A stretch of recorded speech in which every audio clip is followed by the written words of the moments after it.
ನಮಸ್ಕಾರ. Big boss ಮನೆಯ ಈ ವಾರದ ಕ್ಯಾಪ್ಟನ್ಸಿ ಟಾಸ್ಕ್ ಶುರುವಾಗಿದೆ. 3-4 ಗೇಮ್ಗಳು ಆಲ್ರೆಡಿ ಕಂಪ್ಲೀಟ್ ಆಗಿದ್ದಾವೆ.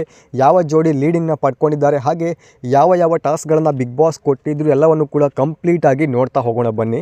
ಗಿಲ್ಲಿ ಮತ್ತು ರಘು ಜೋಡಿಯಾಗಿದ್ದರೆ ಕಾವ್ಯ ಮತ್ತು ಸೂರಜ್ ಜೋಡಿಯಾಗಿ ಕ್ಯಾಪ್ಟನ್ಸಿ ಟಾಸ್ಕನ್ನು ಆಡ್ತಾ ಇದ್ದಾರೆ.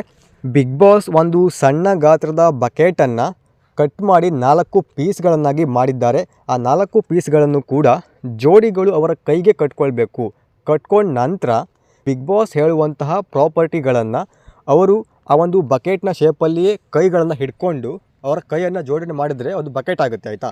ಸೊ ಅವರು ಕಂಪ್ಲೀಟಾಗಿ ಬಕೆಟ್ನ ಶೇಪಲ್ಲಿಯೇ ಇಟ್ಕೊಂಡು ಬಿಗ್ ಬಾಸ್ ಹೇಳುವಂತಹ ಪ್ರಾಪರ್ಟೀಸ್ಗಳನ್ನು ತಗೊಂಡು ಬಂದು ಅವರ ಒಂದು ಬುಟ್ಟಿಗೆ ಹಾಕಬೇಕಾಗಿರುತ್ತೆ. ಇದು ಬಿಗ್ ಬಾಸ್ನ ಮೂಲ ನಿಯಮ ಆಗಿರುತ್ತೆ. ಇನ್ನು ಟಾಸ್ಕ್ ಶುರುವಾಗುತ್ತೆ.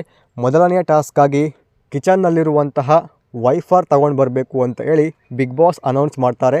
ರಜತ್ ಮತ್ತು ಕ್ಯಾಪ್ಟನ್ ರಾಶಿಕಾ ಈ ಒಂದು ಗೇಮ್ನ ಉಸ್ತುವಾರಿಯನ್ನು ವಹಿಸಿರ್ತಾರೆ. ಎರಡೂ ಜೋಡಿಗಳು ಕೂಡ ಕಿಚನ್ನಲ್ಲಿ ಅವರ ಕೈಗೆ ಸಿಕ್ಕಂತಹ ವೈಫರ್ಗಳನ್ನು ತಗೊಂಡು ಬಂದು ಅವರ ಒಂದು ಬಾಕ್ಸ್ಗೆ ಹಾಕ್ತಾರೆ.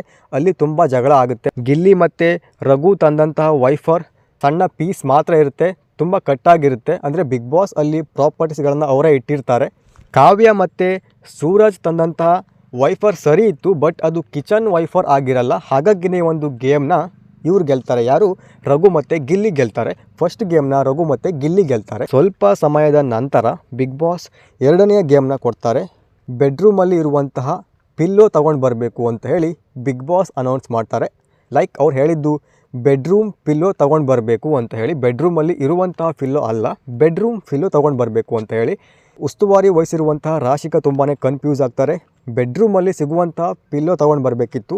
ಹಾಗಾಗಿನೇ ಈ ಒಂದು ಗೇಮ್ನ ಕಾವ್ಯ ಮತ್ತು ಸೂರಜ್ ಗೆಲ್ತಾರೆ ಅಂತ ಹೇಳಿ ರಾಶಿಕಾ ಹೇಳಿದ್ರೆ ಅದನ್ನು ಬೇರೆ ಜೋಡಿಗಳು ಒಪ್ಕೊಳ್ಳೋದಿಲ್ಲ. ಲೈಕ್ ಗಿಲ್ಲಿ ಮತ್ತು ರಘು ಒಪ್ಕೊಳ್ಳೋದಿಲ್ಲ. ಯಾಕೆ ಅಂದರೆ ಏನಾಗಿತ್ತು ಅಂದರೆ ಸೋಫಾದ ಮೇಲಿರುವಂಥ ಪಿಲ್ಲೋನ ತಗೊಂಡು ಹೋಗಿಬಿಟ್ಟು ಬೆಡ್ರೂಮ್ ಮೇಲೆ ಇಟ್ಟಿರ್ತಾರೆ. ಓಕೆ, ಅವ್ರು ಏನು ಮಾಡ್ತಾರೆ, ಕಾವ್ಯ ಮತ್ತು ಸೂರಜ್ ಅವರು ಅದೇ ಬೆಡ್ರೂಮಲ್ಲಿ ಸಿಗುವಂಥ ಪಿಲ್ಲೋ ಅಂತ ಹೇಳಿ ಬಿಗ್ ಬಾಸ್ ಹೇಳಿದ್ದಾರೆ ಅಂತ ಅಂದ್ಕೊಂಡು ಅವರು ಕೈಗೆ ಸಿಕ್ಕಂತಹ ಆ ಒಂದು ಪಿಲ್ಲೋ ಹಿಡ್ಕೊಂಡು ಬಂದು ಹಾಕ್ತಾರೆ.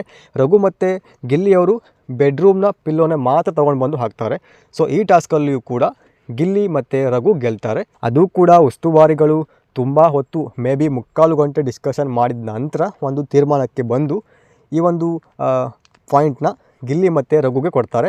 ಇವಾಗ 2-0 ಆಗಿರುತ್ತೆ. ಇನ್ನು ಸ್ವಲ್ಪ ಸಮಯದ ನಂತರ ಬಿಗ್ ಬಾಸ್ ಮೂರನೆಯ ಗೇಮ್ನ ಕೊಡ್ತಾರೆ.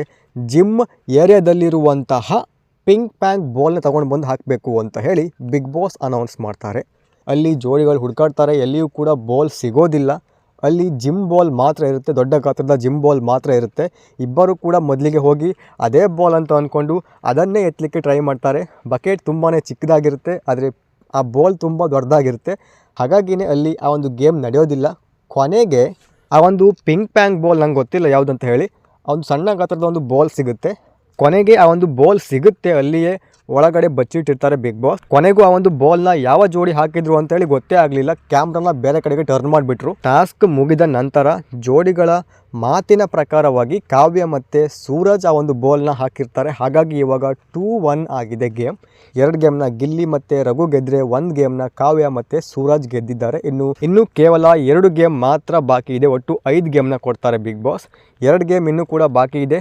ಇವಾಗ ಬ್ರೇಕ್ನ ಕೊಟ್ಟಿದ್ದಾರೆ. ಯಾವಾಗ ಆಗುತ್ತೋ ಗೊತ್ತಿಲ್ಲ.